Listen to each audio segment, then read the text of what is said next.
അസ്സലാമു അലൈക്കും വറഹ്മത്തുള്ളാഹി തആല വബറകാതുഹു.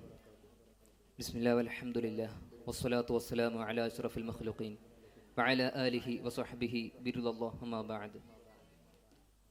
ഏറ്റവും ബഹുമാനം നിറഞ്ഞ ഉസ്താദുമാർ, മുതഅല്ലിം സുഹൃത്തുക്കൾ, എനിക്ക് നിങ്ങളുമായി സംവദിക്കാൻ ലഭിച്ചിരിക്കുന്ന വിഷയം ത്വരീഖത്ത് എന്തെല്ലാം എന്ന വിഷയത്തെ ആസ്പദമാക്കിയാണ്. ഏതാനും ചില കാര്യങ്ങൾ മാത്രം പറഞ്ഞുകൊണ്ട് ഞാൻ എൻ്റെ വാക്കുകൾ ഉപസംഹരിക്കാം. നമ്മുടെ ഈ ലോകം എന്ന് പറയുന്നത്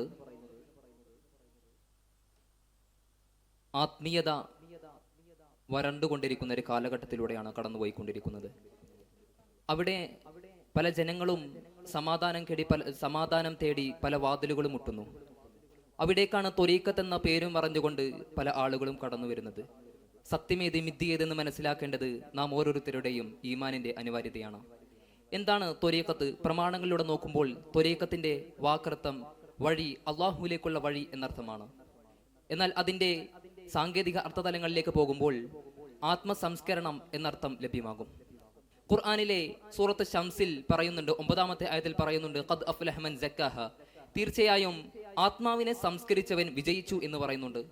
അപ്പോൾ ഈ ഒരു ആയത്ത് നമുക്ക് മനസ്സിലാക്കാൻ സാധിക്കും, ത്വരീഖത്തിന്റെ ലക്ഷ്യം എന്ന് പറയുന്നത് ആത്മാവിനെ സംസ്കരിക്കുക എന്നുള്ളതാണ്.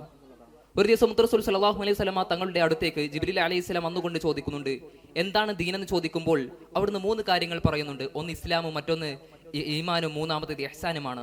ഇഹ്സാനിനെ റസൂൽ സല്ലല്ലാഹു അലൈഹി വസല്ലമ തങ്ങൾ അവിടുന്ന് വിശദീകരിക്കുന്നുണ്ട്. നീ അള്ളാഹുവിനെ കാണുന്നത് പോലെ ആരാധിക്കുക. അവൻ നിന്നെ കാണുന്നില്ലെങ്കിലും നീ അവനെ കാണുന്നുണ്ട് എന്ന വിശ്വാസത്തോടു കൂടെ നീ ആരാധിക്കുക. അപ്പോൾ ആ ഒരു ഇഹ്സാനിലേക്കുള്ള ഒരു പരിശീലന കളരിയാണ് ത്വരീഖത്ത് എന്ന് പറയുന്നത്. ഇമാം മാലിക് റളിയല്ലാഹു അൻഹു അവിടുന്ന് പറയുന്നുണ്ട്, ത്വരീഖത്ത് ഒരു മനുഷ്യൻ ശരീഅത്തിനെ ഒഴിവാക്കി ത്വരീഖത്തിനെ സ്വീകരിച്ചാൽ അവൻ സിന്ദീഖ്, മതനിഷേധിയായി.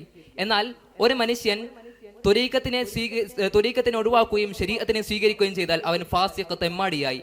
രണ്ടും ഒരുമിപ്പിച്ചവൻ അവനാണ് സത്യം കണ്ടെത്തിയതെന്ന് അവിടുന്ന് മാലിക് റളിയല്ലാഹു അൻഹു നമുക്ക് പഠിപ്പിച്ചു തരുന്നുണ്ട്. അതുപോലെ തന്നെ ജുനൈദുൽ ബഗ്ദാദി റളിയല്ലാഹു അൻഹു അടുത്ത സയ്യിദ് തായിഫയിൽ പറയുന്നുണ്ട്, തീർച്ചയായും ഈ ത്വരീഖത്ത് എന്ന് പറയുന്ന ഈ ജ്ഞാനം അത് ഖുർആനും ഹദീസുമായി ബന്ധിച്ച ഒന്നാണ്. ഒരിക്കലും ഖുർആനും ഹദീസും അറിയാത്ത ഒരാൾക്ക് ത്വരീഖത്തിന്റെ യഥാർത്ഥ വഴിയിലൂടെ നമുക്ക് സഞ്ചരിക്കുവാൻ സാധിക്കുകയില്ല. ത്വരീഖത്തിന്റെ ചെറിയൊരു ഉദാഹരണത്തിൽ നമുക്ക് പോയി നോക്കാം. ഒരു തേങ്ങ എടുക്കുകയാണെങ്കിൽ അതിന്റെ പുറം തോടാണ് ശരീഅത്ത് എന്ന് പറയുന്നത്, അതിനകത്തുള്ള വെള്ള കാമ്പാണ് ത്വരീഖത്ത് എന്ന് പറയുന്നത്, അതിൽ നിന്നും ഉത്ഭവിക്കുന്ന എണ്ണയാണ് ഹഖീഖത്ത് എന്ന് പറയുന്നത്. അപ്പോൾ ഒരു തേങ്ങയുടെ പുറന്തോട് കേടുവന്നാൽ അകത്തുള്ള എണ്ണയും കാമ്പും കേടുവരും. അപ്പോൾ അതുപോലെയാണ് ശരീഅത്തില്ലെങ്കിൽ ത്വരീഖത്തോ ഹഖീഖത്തോ ലഭിക്കുകയില്ല. നമ്മുടെ ലോകത്ത്, നമ്മുടെ ഈ ചുറ്റുപാടും ധാരാളം യഥാർത്ഥ റസൂൽ സല്ലല്ലാഹു അലൈഹി വസല്ലമ തങ്ങളുടെ സിൽസിലയിലേക്ക് എത്തുന്ന ത്വരീഖത്തുകൾ നിലനിൽക്കുന്നുണ്ട്. ഖാദിരിയ ത്വരീഖത്തും, നഖ്ശബന്ദിയ ത്വരീഖത്തും, സുഹ്റവർദിയ ത്വരീഖത്തും, ഷാദുലിയ ത്വരീഖത്തും അതെല്ലാം അതിൽപ്പെട്ടതാണ്. ഇതിനെല്ലാം ഉദ്ദേശ്യം എന്ന് പറയുന്നത്, ഇതെല്ലാം അള്ളാഹുവിലേക്ക് ഇസ്തിഗ്ഫാറുകളും മറ്റു ശരീഅത്ത് അനുസരിച്ച് ഈമാനിനെ ഭക്തി കൂട്ടുകയും ത്വരീഖത്തിന് യഥാർത്ഥ പാതയിലൂടെ സഞ്ചരിക്കലാണ് ഇതിന്റെ ഉദ്ദേശം എന്ന് പറയുന്നത്, ഈ ത്വരീഖത്ത് കൊണ്ടുള്ള ഉദ്ദേശം എന്ന് പറയുന്നത്. എന്നാൽ നമ്മുടെ ചുറ്റുപാടും ധാരാളം കപട ത്വരീഖത്തുകൾ നിലനിൽക്കുന്നുണ്ട്. അതിൽപ്പെട്ടതാണ് ശരീഅത്തിനെ നിഷേധിക്കുന്ന ചില വിഭാഗക്കാരുണ്ട്. അവർ പറയുന്നത്, ഞങ്ങൾക്ക് ഇനി നിസ്കാരമില്ല, ഞങ്ങൾ യഥാർത്ഥ ത്വരീഖത്തിന്റെ പാതയിലൂടെയാണെന്ന് അവർ പറയുന്നു. എന്നാൽ റസൂൽ സല്ലല്ലാഹു അലൈഹി വസല്ലമ തങ്ങൾ അവർക്ക് ഏറ്റവും വലിയ ഉദാഹരണമാണ്. അവിടുന്ന് മുത്ത് റസൂൽ സല്ലല്ലാഹു അലൈഹി വസല്ലമ തങ്ങൾ രോഗശയ്യിലായപ്പോഴൊക്കെ നിസ്കാരം നിലനിർത്തിയിട്ടുണ്ട്. പിന്നെ എങ്ങനെയാണ് ഈ ശൈഖുമാര്, അവരെങ്ങനെയാണ് യഥാർത്ഥ ശൈഖാവുക? മുത്ത് റസൂൽ സല്ലല്ലാഹു അലൈഹി വസല്ലമ തങ്ങൾ അവിടുന്ന് വഫാത്തിന്റെ സമയത്തടക്കം നിസ്കാരം നിലനിർത്തിയിട്ടുണ്ടെങ്കിൽ ശരീഅത്തില്ല, ഞങ്ങൾ ത്വരീഖത്തിന്റെ യഥാർത്ഥ വഴിയിലാണെന്ന് പറയുന്ന ഇവരെങ്ങനെയാണ് യഥാർത്ഥ ശൈഖാവുക? അതുപോലെ തന്നെ ചില വിഭാഗക്കാരുണ്ട്, അവർ രഹസ്യവേഴ്ചയിൽ സ്ത്രീയെയും പുരുഷന്മാരെയും ഇടകലർത്തി അവിടെ ത്വരീഖത്തിന്റെ യഥാർത്ഥ വഴി ഞങ്ങൾ നിങ്ങൾക്ക് ഇബാദത്ത് പഠിപ്പിച്ചു തരാം, നിസ്കാരം എന്താണെന്ന് പഠിപ്പിച്ചു തരാം എന്ന് പറയുന്നുണ്ട്.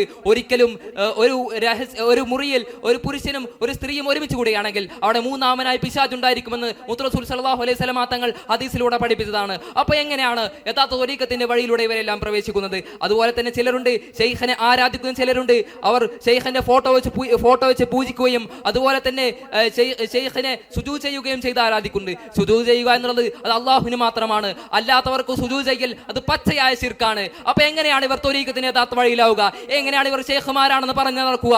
അതുപോലെ തന്നെ ഇങ്ങനെയുള്ള ത്വരീഖത്തുകൾ, കപട ത്വരീഖത്തുകൾ എന്ന് പറയുന്നത്, ഇതിന്റെ എല്ലാം ഉദ്ദേശ്യം എന്ന് പറയുന്നത് അവർ മതം വിറ്റ് പണം ഉണ്ടാക്കുക, എന്നുള്ളതാണ് പലരുടെയും ഉദ്ദേശം എന്ന് പറയുന്നത്. അതുകൊണ്ട് കപട ത്വരീഖത്തുകൾ നാം എപ്പോഴും ശ്രദ്ധിക്കണം. ഒരിക്കലും അതിൽ പെട്ടുപോകുവാൻ പാടുകയില്ല. നമുക്ക് നമ്മുടെ അഹ്ലുസുന്നത്ത് വൽ ജമാഅത്തിന്റെ പണ്ഡിതന്മാർ പഠിപ്പിച്ചു തന്നൊരു പാതയുണ്ട്. ഖുർആനും സുന്നത്തും ഹദീസും ഇസ്തിഗ്ഫാറുകളും മറ്റുമെല്ലാം തഹ്ലീലുകളെല്ലാം ചെയ്തുകൊണ്ട് അല്ലാഹുവിലേക്ക് അടുക്കാനുള്ള യഥാർത്ഥ ത്വരീഖത്തിന്റെ പാത നമുക്ക് റസൂൽ സ്വല്ലല്ലാഹു അലൈഹി വസല്ലം തങ്ങളും നമ്മുടെ അഹ്ലുസുന്നത്ത് വൽ ജമാഅത്തിന്റെ പണ്ഡിതന്മാരും പഠിപ്പിച്ചു തന്നിട്ടുണ്ട്. ശരീഅത്താകുന്ന സമുദ്രത്തിലൂടെ ത്വരീഖത്ത് എന്ന കപ്പലിലേറി ഹഖീഖത്ത് എന്ന മുത്തിനെ പെറുക്കിയെടുക്കാൻ നമുക്ക് സാധിക്കണം. അല്ലാഹു തൗഫീഖ് ചെയ്യുമാറാകട്ടെ എന്ന് ദുആ ചെയ്തുകൊണ്ട് ഞാൻ എൻ്റെ വാക്കുകൾ ഉപസംഹരിക്കുന്നു. വആഖിറു ദഅവാന അൽഹംദുലില്ലാഹി റബ്ബിൽ ആലമീൻ. അസ്സലാമു അലൈക്കും വറഹ്മത്തുള്ളാഹി തആല വബറകാതുഹു.